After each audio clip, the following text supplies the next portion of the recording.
Dia yang memanggil engkau, memanggil kamu adalah setia. Indahnya taman karena bunga, indahnya manusia karena budi, indahnya panggilan karena setia. Romo Isto, Bapak Mama yang berbahagia, para imam, suster, frater, Bapak Ibu, saudara-saudariku sekalian yang turut berbahagia. Hari ini adalah hari yang indah, hari penuh sukacita, hari kasih setia Tuhan yang layak kita syukuri. Allah telah menaburkan benih panggilan kepada setiap kita. Romo Christophorus Adeodatus Muti telah menjadi lahan subur bagi benih panggilan Allah itu. Dalam kasih setianya, Allah telah menanam benih panggilan itu dalam diri Romo Isto, dan dalam kasih setianya pula, Allah telah memelihara dan menuainya tepat pada waktunya. Maka bersama Santo Paulus kita menyapa Romo Isto dengan berkata, Ia yang memanggil engkau adalah setia. Saudara-saudariku sekalian, setiap kita dipanggil oleh Allah, tidak hanya Romo Isto, para imam dan biarawan-biarawati yang mendapat panggilan Tuhan. Bapak Ibu, saudara-saudari pun mendapat panggilan Tuhan. Entah itu pastor, entah itu awam, entah itu biarawan-biarawati. Cara hidup kita berbeda, tetapi kita mendapat panggilan yang sama dan diutus dengan perintah yang satu dan sama. Pergilah ke seluruh dunia, jadikanlah semua bangsa muridku, baptislah mereka dalam nama Bapa dan Putra dan Roh Kudus, dan ajarlah mereka melakukan segala sesuatu yang telah kuperintahkan kepadamu. Ini perintah untuk kita semua, bukan hanya untuk para pastor atau suster atau bruder atau guru agama dan katekis. Kita semua dipanggil dan diutus untuk wajib menjalankan perintah ini. Tuhan yang memanggil kita adalah setia. Ia juga akan menggenapinya. Tuhan yang memanggil setiap kita itu tahu persis siapa sesungguhnya kita ini. Siapa sesungguhnya Romo Isto itu. Ia mengenal baik keunikan diri kita, mengenal baik kemampuan dan kelebihan yang kita miliki. Dia juga tahu baik kelemahan, kekurangan dan keterbatasan kita. Dia yang memanggil Romo Isto, Dia yang memanggil kita, tahu bahwa kita adalah manusia, bukan malaikat. Meromak makbolu nolaita tian nili nolaita natene diak ita, natene itakan moris, natene itakan halo, natene itakan lisan oi. Nai meromak nare nolahotu ina no anasnya. Di tengah segala kelemahan dan keterbatasan kita itu, Tuhan yang memanggil kita tahu bahwa akan ada 1001 macam tantangan menanti kita. Karya perutusan seorang terpanggil akan mendapat banyak tantangan dan kesulitan. Juga tidak sedikit orang yang akan menghadang, bahkan memusuhi orang terpanggil, seperti domba yang diutus ke tengah serigala. Tetapi seorang terpanggil tak pernah akan jalan sendirian. Tuhan yang memanggilnya akan menyertainya selalu. Tuhan menjadi jaminan keselamatan. Yesus berkata, "Aku senantiasa menyertai kamu sampai akhir zaman." Inilah jaminan itu. Inilah yang menjadi penggenapan kesetiaan Tuhan yang memanggil kita. Maka Romo isto kita tahu, kais mum tahu, wis nenonok ko natuin komputer, natuin ko teken. Romo Christophorus Adeodatus Muti Tebes nailulik Mutin Tebes neon nolarang Fehonan maore kais mu babae. Rahmat panggilan Allah itu ada di dalam bejana tanah liat yang rapuh. Maka berkanjanglah dalam doa, sujudlah kepadanya siang dan malam, agar bejana yang rapuh itu tetap kokoh, tidak mudah pecah meski terkena gesekan dan garukan zaman.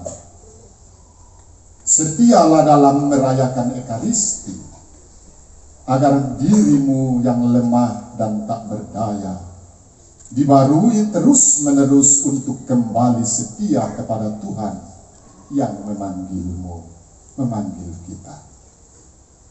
Saudara-saudariku sekalian, waspadalah agar kita jangan menjadi orang yang pintar berbicara, tapi hidup tidak sesuai kata-kata kita. Nanti orang bilang, tong kosong nyari pun, omong lain buat lain. Atau bahasa keren sekarang bilang, hanya pintar main mulut sah. Mulut balicin, tapi buatnya lain. Penulis kitab Putra Sirak dalam bacaan pertama tadi mengingatkan kita dengan berkata, seperti ayakan yang digoyang-goyangkan sehingga hanya sampahlah yang tinggal, demikian juga keburukan manusia tercermin dalam ucapannya.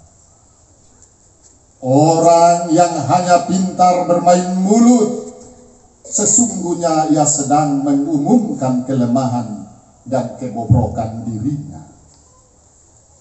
Kalau orang terpanggil berlaku seperti itu juga, hanya tahu main mulut, sesungguhnya ia telah mengkhianati kesetiaan Allah yang telah memanggil dirinya. Mutu hidup manusia diuji oleh kata-kata yang keluar dari mulutnya. Sebagai orang terpanggil, kita tidak boleh asal omong, apalagi omong kosong. Kalau ham-a mumdam ria-ria fe supaya kais a sembarang. Kalau kah hobi aman a komnag kosip boibong omong kosong. Kalau homu boibong deh atuin kan percaya ko faben ama. Dengan demikian tepatlah yang dikatakan Tuhan Yesus. Jika garam itu menjadi tawar, dengan apakah dia diasinkan? Tidak ada lagi gunanya selain dibuang dan diinjak orang.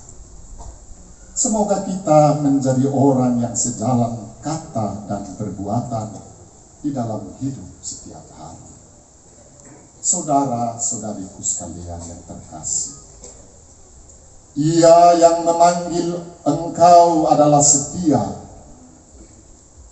Kalimat yang menjadi moto imamat Romo Isto ini menegaskan kesetiaan Allah yang memanggil sekaligus menuntut komitmen kesetiaan orang terpanggil dalam menghayati hidup panggilannya. Moto ini juga memberi harapan bagi kita agar tak perlu cemas dan takut, karena Allah menyertai sekaligus meneguhkan kita agar tetap kuat dan setia dalam panggilan hidup kita masing-masing. Dalam bacaan Injil tadi, Tuhan Yesus menasihati para muridnya dengan sebuah pertanyaan menantang. Dapatkah orang buta menuntut orang buta, menuntun orang buta? Bukankah keduanya akan jatuh ke dalam lubang? Di balik pertanyaan menantang ini terbaca kemungkinan ada murid Yesus yang hidup seperti orang buta. Mata fisiknya mungkin baik sekali, tapi mata hati dan imannya mungkin sudah kabur dan buta. Bisa saja melihat orang, tapi tidak mampu merasakan apa yang dirasakan sesamanya.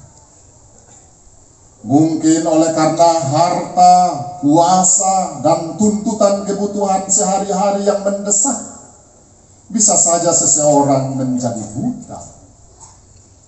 Kalau sebagai murid Kristus, kalau sebagai seorang terpanggil, kalau sebagai orang Kristen kita menjadi buta seperti itu, bisakah kita menuntun dunia sekitar kita yang gelap? Bisakah kita mampu menuntun orang-orang di sekitar kita yang sedang galau dan buta? Suasana sekitar kita yang sedang remang-remang, gelap dan kurang kondusif? Maka sesungguhnya pertanyaan Tuhan Yesus tadi mengajak kita agar sebagai murid Yesus jangan sampai kita buta hati dan buta iman. Hidup ini, saudara-saudariku sekalian, ibarat sebuah perjalanan yang harus dilewati dengan penglihatan yang cukup baik, dengan memiliki mata yang baik untuk melihat. Karena ada banyak debu dan asap yang berterbangan yang bisa mengelabui, bahkan merusak penglihatan mata kita. Ada banyak tawaran zaman ini yang menyilaukan mata. Sebagai murid Yesus kita diminta untuk waspada agar jangan sampai buta mata kita. Kalau buta mata fisik, kita masih bisa ditolong dengan kacamata. Tapi kalau buta hati dan iman, apakah yang bisa membantu kita? Inilah kecemasan dan pesan di balik nasihat Yesus tadi. Mata hati yang melek akan mampu merasakan dan membedakan terang dan gelapnya dunia ini. Demikian pun melek mata iman akan menjadi pedoman yang mengarahkan kita melewati gelapnya lorong-lorong kehidupan di dunia ini, sehingga kita tidak sampai tersesat. Mata hati dan mata iman yang baik membuat seseorang tidak sombong dan tinggi hati, membuat seseorang tahu menghargai dan menghormati, membuat seseorang memampukan dia untuk dapat membawa perubahan tanpa dengan kekerasan dan cara-cara yang tidak etis. Orang yang masih baik mata iman dan mata hatinya akan hidup rona malu, afoli malu, kaus malu, hakneter malu, ataik malu.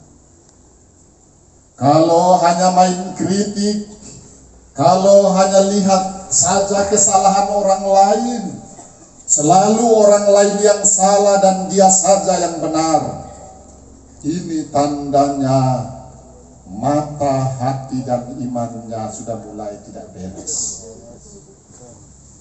In atuin padahal ino ng lesaha. maka hati-hati kalau hoham hobiama. Tiut riarian hoau non ma no ho mamuin. Profisiat buat Romo Isto. Selamat berbahagia buat Bapak Yosef Muti dan Mama Regina Bubu serta seluruh keluarga besar. Semoga kesetiaan Tuhan yang memanggil kita menjadi mantel yang membuat kita tetap setia dalam panggilan hidup kita masing-masing. Amin.